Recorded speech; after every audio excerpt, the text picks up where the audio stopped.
আরে কই যাই জানি না, আমি পথে পথে ঘুরি, আমার নাই যে কোনো ঠিকানা, আমার মনের মাঝে বসতে কাহার নিজে জানি না রে, আমি নিজে জানি না। আমি পথে পথে ঘুরি, আমার নাই যে কোনো ঠিকানা, আমার মনের মাঝে বসতে কাহার নিজে জানি না রে, আমি নিজে জানি না। আচ্ছা মামা, আমার মাথায় আছে একটা হেয়াল পোকা, নেই তো সময় নেই সময়, যখন তখন মারে ভীষণ খোটা। তুই কি অবস্থা ভাই, আসেননি বাবা? আরে ভাই না বেটা মামা সব ভুলে গেছো। হন এখন কইতাছি যে ঠিকানা নাই, ঠিকানা কেন নাই? আমাদের আসল ঠিকানা তো কবরস্থান, এটা পার্মানেন্ট আছে, আর কোথাও কিছু না থাকুক, থাকুক আর না থাকুক কবর তো ভাই সবাই। এই তো এই চিন্তা করতো, আমার আর কিছু দরকার নাই, জায়গা সম্পত্তি কিছু দরকার নাই, এই কবরস্থানে তো আল্লাহ ভাগ্যে রাখে, এটাই আল্লাহকে শুকরিয়া। ভাই জন্মের থেকে যেটুকু খাইছে খাওয়া দাওয়া তো করতে হয়েছে, তা তো অবশ্যই ঠিক না? খাওয়া দাওয়া না করলে হ্যাঁ তাহলে আমরা তো আর এত বড় হইতে পারতাম না। না না না, জন্ম জন্মে তো মৃত্যু অবশ্যই অবশ্যই হবে, ঠিক আছে। সবচেয়ে বড় কথা হলো যে মৃত্যু সবাইরই একদিন হবেই, হবে না? বাস অবশ্যই হ্যাঁ, জন্ম হলেই মরিতে হবে। এর মানে এই নয় যে পথে পথে থাকতে। না না তা তো না। আসসালামু আলাইকুম। ওয়ালাইকুম আসসালাম। কেমন আছেন মামা? আলহামদুলিল্লাহ। পরিস্থিতি আরে দোস্ত তোর খুঁজতে খুঁজতে আমি পুরোটা হয়রান হয়ে গেলাম। কি করবো? আরে এত উদাসীন হয়ে বসে ব্যাপার কি? মামা দেখছেন এত উদাসীন হয়ে কিছু দুঃখের কথা বলতে চাইতেছে, শুনতেছি দুঃখের কথাটা। আরে এত উদাসীন হয়ে গেছে, বাড়ি ঘরে থাকে না, আইয়া বিভিন্ন জায়গায় ঘুরে গেলে তা টুকাইতে টুকাইতে আমি তারা হয়রান হয়ে গেলাম। দোস্ত কে আছে আমার? কেউ নাই। আমরা আছি না দোস্ত? যারা আমার ছিল তারা সবাই আমার ছেড়ে গেছে। তোর কিসের এত দুঃখ রে? দুঃখ না কি করবো? শুনলাম তুই পথে পথে হাঁটস, গান গাছ দোস্ত। আইলাম সেই ঢাকা শহর থেকে, কষ্ট মষ্ট করি, চাকরি করি, পথে ঘাটে দৌড়াই, বিভিন্ন মার্কেটে মার্কেটে ঘুরি, ওই ইয়াতে কাজ করি, পিপলস পোল্ট্রিতে কাজ করি, ওই মার্কেটে মার্কেটে মাল কিনি, এটা সেটা কিনি। হ্যাঁ, সারা দিনটা ঘামাইতে ঘামাইতে শেষ হয়েছে গরমে। এত গরম মামা, আইয়া মনে করলাম যে বন্ধুর লয়ে কোথাও আড্ডা পাবো, ঈদের মধ্যে বন্ধ আছে ছুটি, আইয়া তারা বাড়িতে পাই নাই, এতে বলে গান গাই উদাসীন মতো ঘুরে। আরে ভাই মামা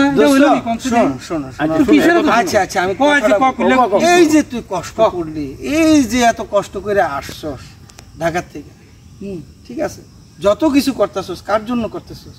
সংসারের জন্য। সেটা তো ঠিক পাইছস সংসার থেকে আজকে? বলতো আমারে। কিছুই না, জিরো পাইছস কিছু? এটা তো দোস্ত প্রকৃতির নিয়ম, সংসার করতে হবে। না না বন্ধু, প্রকৃতির নিয়ম বললে এটা ভুল হবে। কারণ আমি যদি একটা ছোট্ট একটা বীজ লাগাই, দেখবা একদিন সে ফলন দিবে।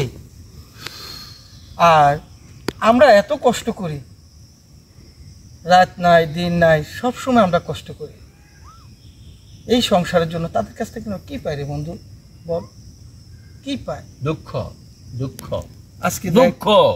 ওরা বড় হয়েছে, ওরা স্বার্থটাই বুঝে। মা বাবার যে কষ্ট, তুই মন খুললে তোর কথা আমি আগে শুনি। আচ্ছা মামা, আমি একটা কথা বলি, একটু শোনো। আমার মনের মতো চলে মামা, নিজের মন মতো চলে। এই যে মনের দুঃখটাকে সে গান গেয়ে বুকটাকে হালকা করতেছে, বুকে অনেক জ্বালা।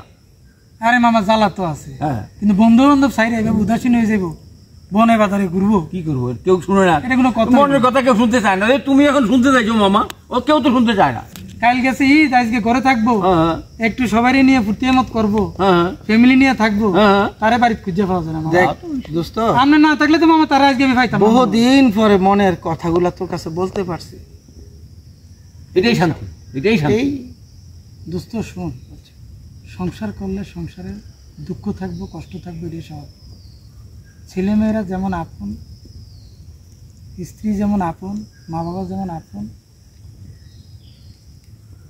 যেভাবে আমাদেরকে স্নেহ মমতা দেয়, আসলে বাইরের কোনো মানুষ এভাবে আমাদেরকে দিতে পারবে না।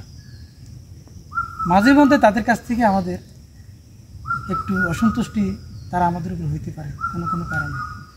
আরে দোস্ত, দুইটা ফাতিল এক লগে থাকলেও তো ঠোকর খায়, ঘষাঘষি খায়, বাজাবাজি হয়, এটা তো হইবই।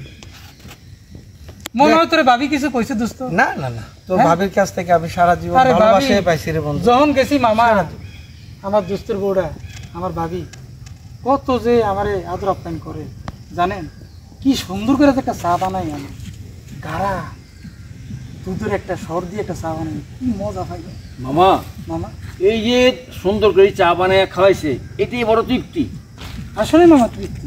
আপনি বিরক্ত হয়ে যদি কুরমা ফলাও খাওয়ান, তাতে কোনো শান্তি এটা নেই, কোনছেন মামা? কোনো শান্তি নেই। এই ভাবি যদি মনে করেন এত গুণের অধিকারী, দুই একটা যদি কথা কয়, আমার দোস্তরকে এরকম করা উচিত না, কিছুটা মাইনা নিতে হবে, এটা তো স্বাভাবিক। সংসার তো এটাই। এটাই তো সংসার তো জীবনে একটা কি বলে রসায়ন, এরকম থাকবে, হ্যাঁ, থাকবে না? হ্যাঁ।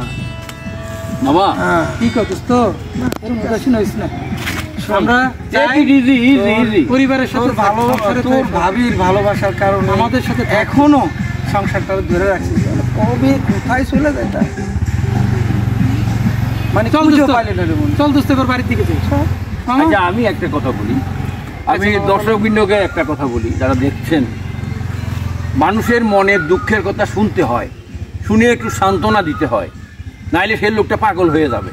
আপনি সংসারের লোক হন, বাইরের লোক হন, বন্ধু বান্ধব হন, ঠিক মামা, মানুষের মনের কথাটা শুনলে ওই লোকটা মনে একটু শান্তি পাবে, আল্লাহর কাছে আপনি সওয়াব পাবেন। ঠিক কইছেন মামা। ওকে, ধন্যবাদ। চল যাই চল মামা। যাই। চল যাই। আচ্ছা, চল দোস্ত, আচ্ছা। চল বাড়ি যাই।